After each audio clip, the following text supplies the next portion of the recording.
le temps semble n'avoir aucune prise sur la plus petite île des Comores.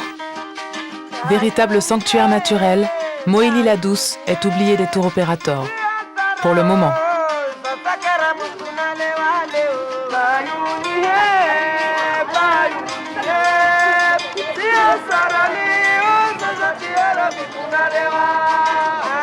Mohéli, c'est vrai coup de cœur parce que bon, c'est vrai qu'à paradoxalement, on est content qu'il n'y ait pas trop non plus d'activités modernes qui font que le milieu reste encore très, très naturel. On observe les baleines comme dans un premier matin du monde. C'est l'ambiance premier matin du monde ici. Le petit village de Niumashwa s'éveille doucement. Ici, les gens vivent au rythme de la nature, loin de l'agitation qui règne à Moroni, la capitale de l'Union des Comores, régulièrement agitée par des coups d'État et des crises séparatistes. Une situation chaotique permanente qui freine toute tentative de développement de l'archipel. Oubliée du monde, la petite île de Mohéli ne peut compter que sur elle-même. Ici, les gens manquent de tout. La grande majorité d'entre eux vit en dessous du seuil de pauvreté.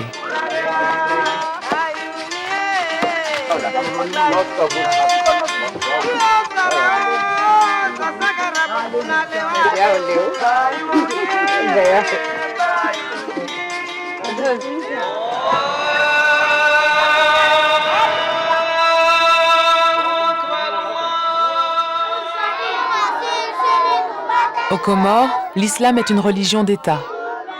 Dès les premières années de l'école coranique, on apprend aux enfants que la baleine a le pouvoir de faire trembler la terre et la mer, qu'elle représente les ténèbres au fond desquelles est enfermé Jonas. La baleine inspire donc à la fois du respect et de la peur.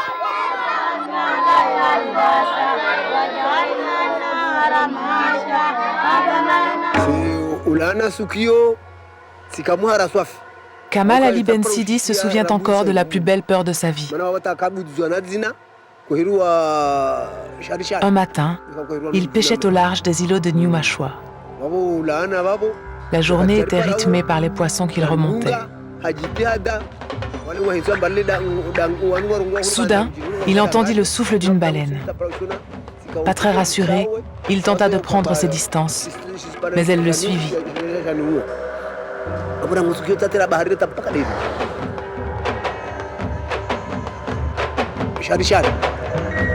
Et brusquement, elle sauta juste à côté de sa pirogue. Terrorisé par l'animal, il jura devant Dieu que jusqu'à la fin de ses jours, il n'irait plus jamais en mer. Pour le moment, il tient promesse. À Mohéli, on ne plaisante ni avec Dieu, ni avec les baleines.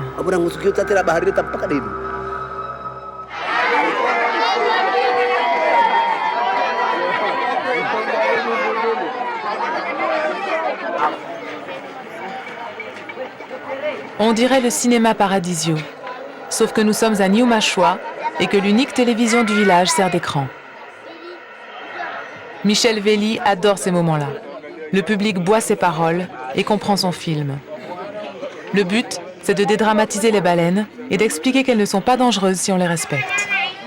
Michel, ou le portrait d'un infatigable militant de la cause des baleines.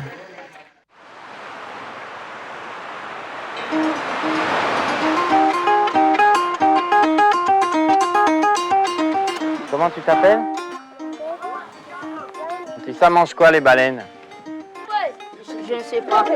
Ça mange les gens? Ça mange pas les gens, hein? Voilà, ça mange juste des petites crevettes comme ça.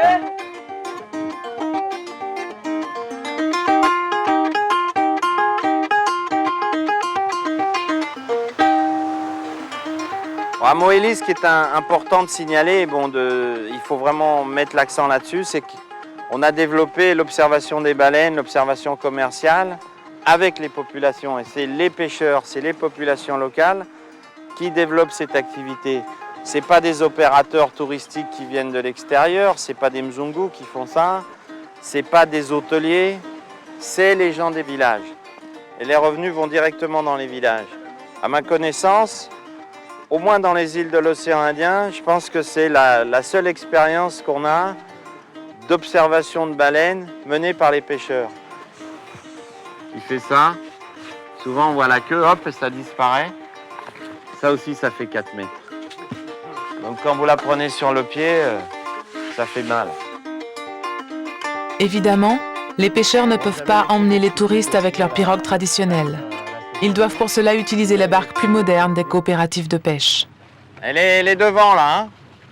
Donc a priori c'est une maman avec son baleineau. Vous l'avez vu déjà? Donc là on est dans la zone entre 300 et 100 mètres. Donc on va s'arrêter. On arrête. Et le mieux, c'est qu'on coupe le moteur. Et vous avez vu comme elle est sensible, la baleine.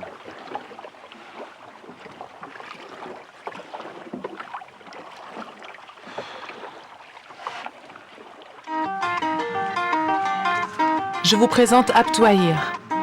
Il est pêcheur et c'est l'un des tout premiers élèves de Michel Vély. Abtouahir a parfaitement compris tout l'intérêt qu'il y avait à diversifier son activité, surtout pendant l'hiver austral, quand les poissons se font plus rares. À la maison, il a 8 bouches à nourrir.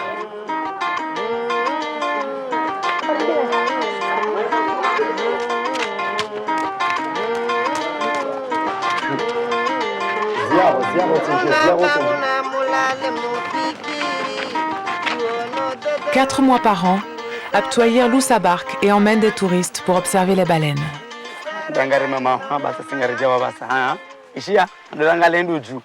Moi, je préfère amener des touristes à la baleine mieux que la pêche. Ça rapporte beaucoup, c'est mieux. Parce que la pêche, un jour, on peut faire même un mois sans gagner quelque chose.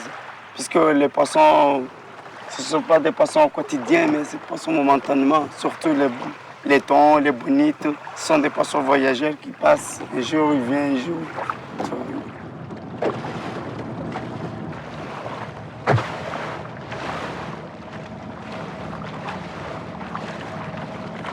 Elles mangent quoi les baleines ici? Ici, les baleines ne mangent pas ici. Elles mangent pas?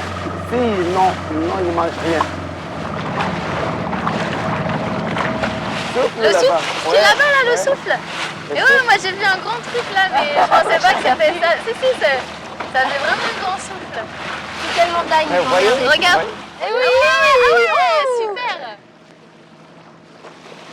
Ça c'est la maman. C'est la maman. À Mohéli comme à Mayotte et à Sainte-Marie, l'approche en douceur doit se faire à la rame, moteur coupé. Séverine, vous allez nager un peu avec la baleine? T'es sûr que c'est pas méchant? C'est pas méchant, il n'est pas méchant la baleine. Nager avec les baleines est autorisé. C'est même le moment fort de la rencontre. Mais ce jour-là, la baleine en a décidé autrement.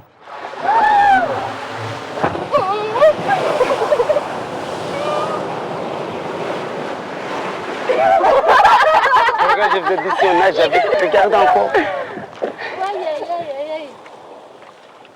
Bon, t'es sûr qu'il faut y aller là? Voilà. C'est magnifique. Aujourd'hui, c'est la première fois que je vais les baleines sauter au long de la hauteur comme ça. En plus, c'est tout près de nous, comme ça. C'était aujourd'hui. Et alors? Alors, mon cœur commence à battre parce que j'avais jamais rapproché avec la baleine comme ça et sauté. On aurait dit que vraiment elle voulait nous montrer que elle était grosse ou quoi et qu'elle allait partir. Elle aurait pu faire ça là-bas ou tout près de nous comme ça. C'était vraiment près de nous quoi. C'était le hasard. C'était le hasard.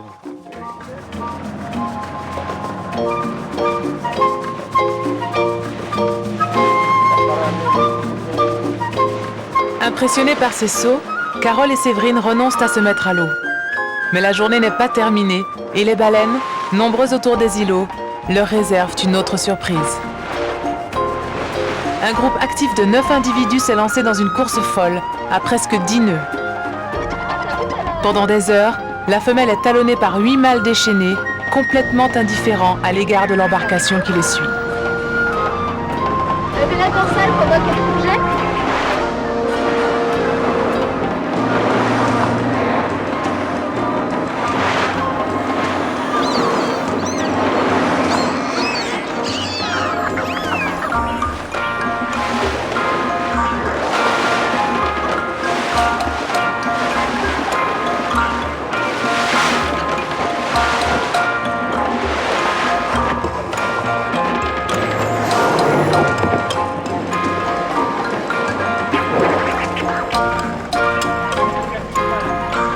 calcule pas.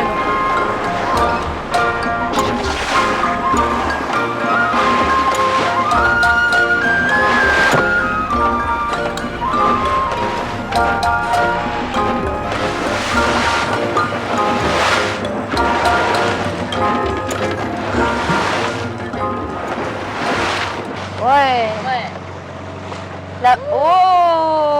Oh là là, on voit tous les détails. Oh là là là là.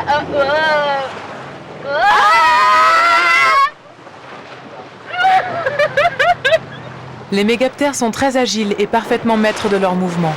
D'un seul coup de leur formidable nageoire caudale, elles pourraient projeter en l'air la barque et ses occupants. Mais aujourd'hui, Moélie n'a plus peur des baleines.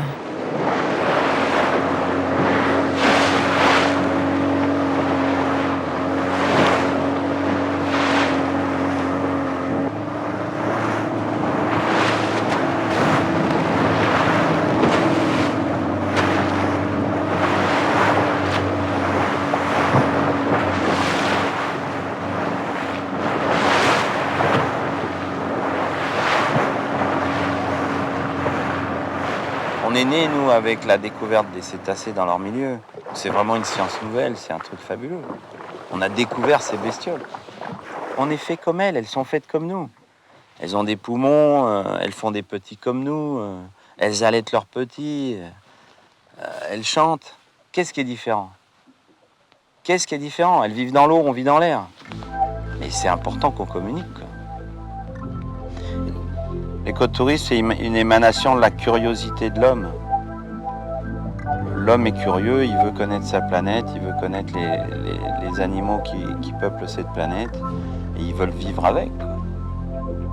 Et vivre avec, ça veut dire aller les voir. Aller voir les baleines, s'approcher au plus près ou plonger avec elles, quelle que soit l'expérience vécue, la rencontre avec ces animaux mythiques ne peut laisser indifférent. Mais à voir leur agilité dans l'eau, on se demande si elles ne se laissent pas approcher que parce qu'elles le veulent bien. Au fond, ce sont peut-être les baleines qui viennent observer les hommes. La reprise d'une chasse intensive des grands cétacés n'est peut-être plus le pire des dangers. La pollution, les changements climatiques ou la raréfaction de leur nourriture pourraient bien avoir raison d'eux. On estime aujourd'hui qu'il reste pour la plupart des espèces 5 à 10% de la population originelle. Cette population était probablement stable depuis des millions d'années. Il aura fallu à peine 150 ans pour la décimer. Le combat de Michel Vellier est d'autant plus important. Dans l'océan Indien, et petit à petit, il impose l'idée qu'une baleine vivante rapporte plus qu'une baleine morte.